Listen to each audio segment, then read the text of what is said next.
Assalamualaikum warahmatullahi wabarakatuh.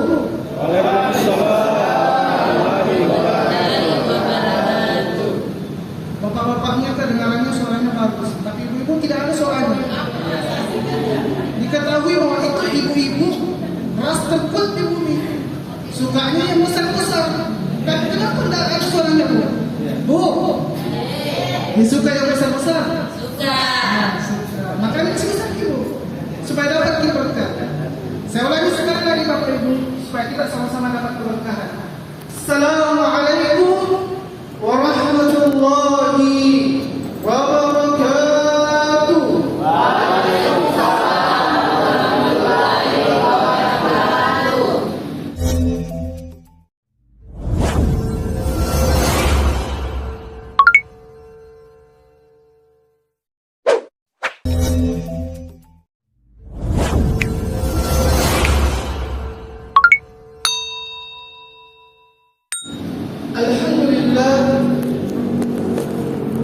Alhamdulillahilladzi ja'ala syahr Ramadan aqrab ash-shuhur wa futihat fihi abwab al-jannah wa ghulibat abwab an-nar.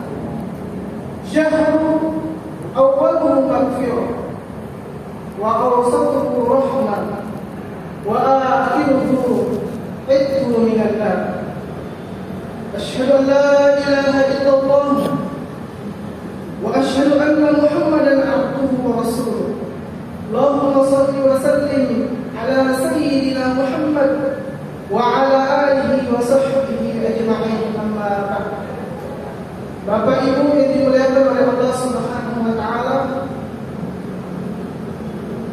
suatu ketika Nabi sallallahu alaihi wasallam berjalan ke rumah sahabatnya Anas. Siang hari, cuaca panas. Lalu masuklah Nabi ke rumah Anas. Cerita-cerita, ngobrol. Tak lama kemudian Nabi baring. Tak tahu Nabi ketiduran.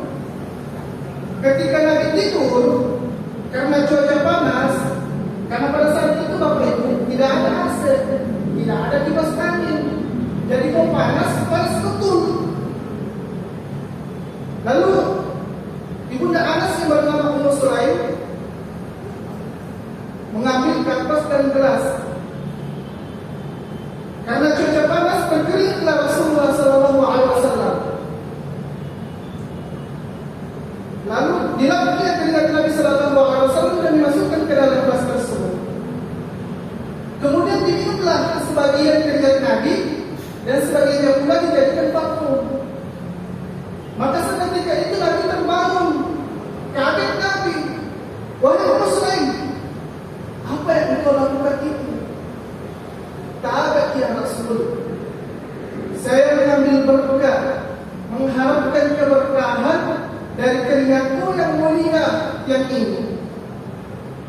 Maka betapa mulianya Rasulullah SAW, seorang sahabat, begitu cintanya kepada Rasulullah SAW sampai-sampai yang menjadikan keringat Nabi sebagai parfum, dijadikan obat sebagai penyembuh segala penyakit.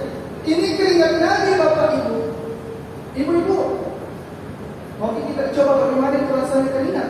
Oke Bu, mau? Kalau besok tidur siang sonita, dilihat berkeringat sonita, ambil juga gelas sama tisu, lalu masukkan ke dalam gelas tersebut keringat sonita. Pada saat berbuka puasa kita minum, insya Allah mencret. Kabarnya memang keringat Nabi dengan keringat sonita, suami itu maksum. Beda dengan kita, keringatnya kita sendirilah mau bagaimana. Kaki-kaki sedikit. Ada lagi satu sahabat Bapak Ibu, namanya Abdullah bin Zubair. Abdullah bin Zubair ini ketika Nabi lagi bekam, Nabi Nabi perintahkan, wahai sahabatku, kemarin ke sini dulu. Ini saya sudah bekam. Itu darahku kayak jadi seperti agar-agar. Tolong buang darahku ini ke belakang rumah. Tapi dengan syarat tidak boleh ada yang tahu dan tidak boleh ada yang melihat kalau ini darahku. Dijawabnya Abdullah, siap wahai Rasulullah. Pada saat mengangkat ini darahnya Rasulullah, Abdullah disuruh. Nah, pikir juga, kalau kubuang ini ke tanah darahnya Rasulullah, otomatis yang semua enak, dia yang masuk surga. Kalau begitu lebih baik saya yang minum darahnya Rasulullah Sallallahu Alaihi Wasallam. Nah, minum itu darahnya Rasulullah Sallallahu Alaihi Wasallam, Abdullah bin Zubair. Lalu menghadap Rasulullah, tanya Rasul, wahai Abdullah, sudah dilaksanakan tugasku dengan baik? Jawab Abdullah, sudah wahai Rasulullah. Tidak ada orang yang lihat dan tidak ada yang tahu di mana itu darahnya. Lalu kenapa simpan? Jawab Abdullah, tak ada ya Rasul, saya minum darahnya. Apa kata Rasulullah Bapak Ibu? Wallahi alladzi nafsu biyadi Muhammad, demi Allah yang jiwaku berada di tanganmu ya Allah, jangan sekali-kali kau siksa Abdullah bin Zubair, karena darahku dengan darahnya telah menyatu. Maksud dari sebuah cerita baik itu dalam Islam disebut talabul barakah, mengharapkan keberkahan. Tapi ini dikhususkan untuk Rasulullah. Jadi jangan kita coba-coba minum keringatnya suamita. Jangan coba-coba minum darahnya suamita. Bukannya malah sehat, tapi sakit. Ada juga tempat yang berkah, yaitu Masjidil Haram dan Masjidil Aqsa. Subhanalladzi asra bi 'abdihi lailan minal Masjidil Haram ila Masjidil Aqsa. Masjidil Haram dan Masjidil Aqsa itu bisa kita punya berkah. Kemudian apalagi yang berkah? Al-Quran, kitabun anzalnahu ilaika mubarak, diturunkan kepada kita Al-Quran dengan penuh keberkahan. Maka semoga bacaan Al-Quran kita, tarawih kita, sedekah kita yang kita berikan kepada sesama manusia itu bernilai pahala di sisi Allah Subhanahu wa taala. Amin ya rabbal alamin. Kemudian apa lagi? Bulan Ramadan disebut juga oleh Rasulullah sallallahu alaihi wasallam, pada ja'akum syahrul mubarak syahrul azim, telah datang kepada kita Ramadan yang penuh berkah dan penuh kemuliaan. Tanda kita mendapatkan keberkahan di bulan Ramadan Bapak Ibu, kita yang sore ini pasti bukan kita yang satu bulan sebelumnya. Kita yang sore ini adalah kita yang telah ditentang oleh suka duka perjalanan kehidupan di bulannya Ramadan. Setelah melaksanakan perjalanan panjang, melawan hawa nafsu, mengendalikan diri, maka insya Allah kita akan melaksanakan yang namanya hari kemenangan, siapapun itu. Lalu apa yang kita harus laksanakan? Jawabannya Bapak Ibu ada pada Quran surah Al-Baqarah ayat 185. Allah menuntun kepada kita semua, walitukmilu iddata, sempurnakan dulu bilangan puasa kita. Puasa itu boleh 30 hari, boleh 29 hari. Yang memiliki kemampuan kuliah, laksanakan. Yang mengambil pendapat hisab, kerjakan. Yang tak mampu melakukan keduanya, cari yang aman saja, dengarin umumnya pemerintah. Puasa itu 1 bulan penuh. Kenapa? Karena puasanya orang di sana Bapak Ibu berbeda-beda. Ada yang puasanya seperti beduk, depannya rapat, belakangnya bolong, cuma pembukaan doang saja.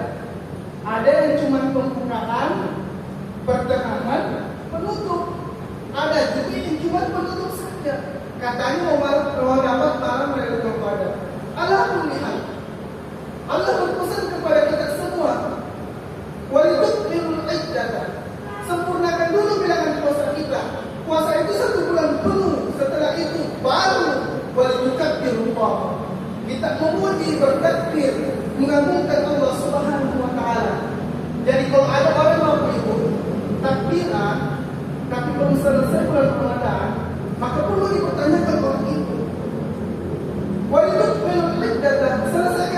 puasa kita, baru walitukabirullah. Kenapa? Ala hadakum, yang telah memberikan petunjuk dan hidayah kepada kita semua. Bapak Ibu, kalau bukan karena kekuatan Allah Subhanahu wa taala, yakin dan percaya kita tidak bisa menahan hawa nafsu kita. Kalau bukan karena hidayah Allah Subhanahu wa taala, kita tidak bisa menahan lapar yang menjadi tenggorokan. Itu semata-mata karena hidayah Allah Subhanahu wa taala. Dengannya lah kita memasuki masa bulan Ramadan, sehingga kita mampu meningkatkan yang namanya ketakwaan, mencari keridhaan. Allahumma laka sumna, denganmu ya Allah kami berpuasa. Maka kewajiban kita, Bapak Ibu sekalian, adalah untuk menjaga yang namanya hidayah ini, sehingga kita mampu melaksanakan apa harapan Allah Subhanahu wa taala di bulan Ramadan. Apa harapan Allah? Ya ayyuhalladzina amanu kutiba alaikumussyam kama kutiba alal ladzina min qablikum la'allakum tattaqun. Harapan Allah Subhanahu wa taala kepada kita semua di bulan Ramadan ini adalah untuk senantiasa bertakwa kepada-Nya, menjalankan perintahnya, menjauhi segala larangannya. Tapi tidak cukup sampai di situ, Bapak Ibu. Harus memperbaiki juga hubungan kita dengan manusia. Hablum minallah wa hablum minan nas. Puasa itu tidak sekedar menahan lapar dan haus, tapi harus menjaga mulut kita dari menceritakan kejadian orang lain. Ibu ini suka biasanya gosip. Betul apa betul? Betul. Tapi alhamdulillah di bulan Ramadan ini yakin dan percaya ibu-ibu bahkan tidak suka dengan gosip. Nah, cerita belakang kita. Kenapa? Dalam bahasa Arab disebutkan salamatul insan bihifzil lisan. Selamatnya manusia itu tergantung bagaimana ia menggunakan lisannya. Seorang atasan kepada bawahan harus senantiasa menjaga lisannya. Bawahan ke atasan untuk senantiasa juga menjaga lisannya, agar hubungan kita sesama manusia ini terjalin erat dan baik, untuk saling menjaga hati kita. Lisan itu Bapak tidak bertulang, tapi mampu menyakiti pelakunya tanpa yang sempurna. Maka betapa bahayanya yang namanya lisan. Maka Rasulullah SAW memberikan dua pilihan bagaimana menggunakan lisan kita yang semestinya: berkata baik atau diam saja. Man kana yu'minu billahi wal yawmil akhir falyakul khairan aw liyasmut. Barang siapa yang mengaku dirinya beriman kepada Allah Subhanahu wa taala, maka hendaknya ia senantiasa berkata yang baik-baik saja. Saling nasihati dalam kebaikan, baca Al-Quran, saling sapa. Kalau kita tidak bisa melakukan hal itu, Rasulullah memberikan pilihan yang kedua, atau diam saja. Boleh jadi itu akan mengantarkan kita ke dalam surga Allah Subhanahu wa taala. Maka muncul pertanyaan Bapak Ibu dari hadis tersebut. Kenapa itu Rasulullah mengaitkan sabdanya dengan keimanan kepada Allah dan bagaimana menggunakan lisan yang semestinya? Artinya, bagi siapa yang tidak bisa menjaga lisannya, maka perlu dipertanyakan keimanannya. Ucapan itu mengandung pertanggungjawaban, bukan hanya di dunia Bapak Ibu, tapi juga nanti di akhirat kelak. Orang-orang yang berucap tanpa mendalilkan apa yang maksud dari ucapannya, mengindikasikan pengabdian kepercayaan kepada Allah, bahwasanya Allah selalu hadir menyaksikan kita. Ma yalfizu min qawlin illa ladaihi raqibun atid. Tak ada satu kalimat pun yang keluar dari mulut kita kecuali ada malaikat khusus yang senantiasa mengawasi, mencatat amal baik dan amal buruk kita. Maka kewajiban kita sebagai sesama manusia untuk senantiasa menjaga lisan kita, berpikir dan bertabayun merupakan kewajiban yang harus kita laksanakan untuk menghasilkan apa yang kita ucapkan ini bernilai maslahat, kebaikan dan sekurang-kurangnya tidak menimbulkan menyebabkan keburukan. Bapak Ibu jamaah yang dimuliakan oleh Allah Subhanahu wa taala, ini yang dapat kami sampaikan. Mudah-mudahan bermanfaat untuk kita semua. Hadanallahu wa iyyakum ajma'in. Wassalamualaikum warahmatullahi wabarakatuh.